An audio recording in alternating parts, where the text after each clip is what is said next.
Gajanan developers Pune यांच्याकडून आता पंढरपुरात इसबाबी कलश मंगल कार्यालय येथे साकारला जातो आहे भव्य गजानन टॉवर 10 मजली ट्विन बिल्डिंगचा प्रकल्प। मजबूत आरसीसी फ्रेम रचना, पायांसाठी वायू प्रतिबंधक उपाययोजना, आयएस मानकानुसार भूकंप प्रतिरोधक आरसीसी रचना असलेल्या गजानन टॉवर मध्ये उपलब्ध आहेत अत्याधुनिक सुविधांनी युक्त 1022 स्क्वेअर फुटाचे 2 बीएचके फ्लॅट्स, सुशोभित प्रवेश कक्ष, सामायिक क्षेत्रासाठी अत्याधुनिक सुरक्षा यंत्रणा, लिफ्ट आणि सामायिक क्षेत्रांसाठी वीज बॅकअपची सुविधा, स्वतंत्र अग्निशमन यंत्रणा, 2 मजली पुरेशी पार्किंग व्यवस्था, प्रत्येक कार पार्किंगच्या ठिकाणी स्वतंत्र ईव्ही चार्जिंगची सोय, सोलर वॉटर यंत्रणा, प्रत्येक सदनिकेसाठी इन्व्हर्टरची सोय।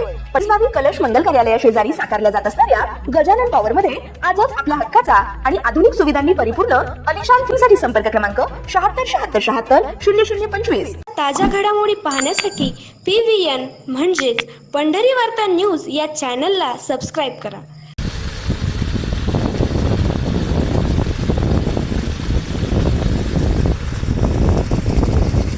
मोठी बातमी। कृत्रिम दूध भेसळीच्या संघटित जाळ्यावर अन्न व औषध प्रशासनाचा ऐतिहासिक आणि निर्णायक प्रहार केला आहे।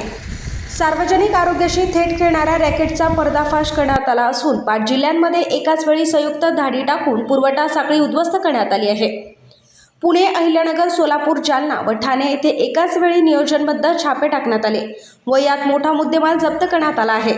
सुमारे 1,48,00,00,000चा मुद्देमाल जप्त करण्यात आला आहे, तर 49 संशयास्पद नमुने प्रयोगशाळेत तपासणीसाठी पाठवण्यात आले आहेत। 20,000 लिटर दूध नष्ट। नागरिकांच्या आरोग्याला धोका पोहोचवण्यापूर्वीच 20,000 लिटर संशयित कृत्रिम दूध जागीच नष्ट करण्यात आले। 26 आरोपींवर गुन्हे। भारतीय न्यायसंहिता 2023 आणि अन्न सुरक्षा कायद्याअंतर्गत कठोर गुन्हे दाखल।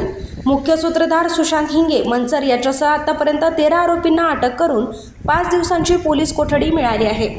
सदर प्रकरणी 5 अन्न परवाने तात्काळ निलंबित करून 4 डेअरी व्यवसाय पूर्णपणे बंद करण्याचे आदेश देण्यात आले आहेत। टोळीची कार्यपद्धती: आरोपी skimmed milk powder, whey dairy permeate powder, इम्प्लिफायर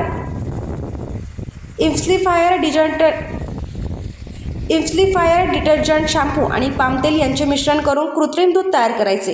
हे मिश्रण नैसर्गिक दुधात मिसळून ग्राहकांची फसवणूक केली जायची।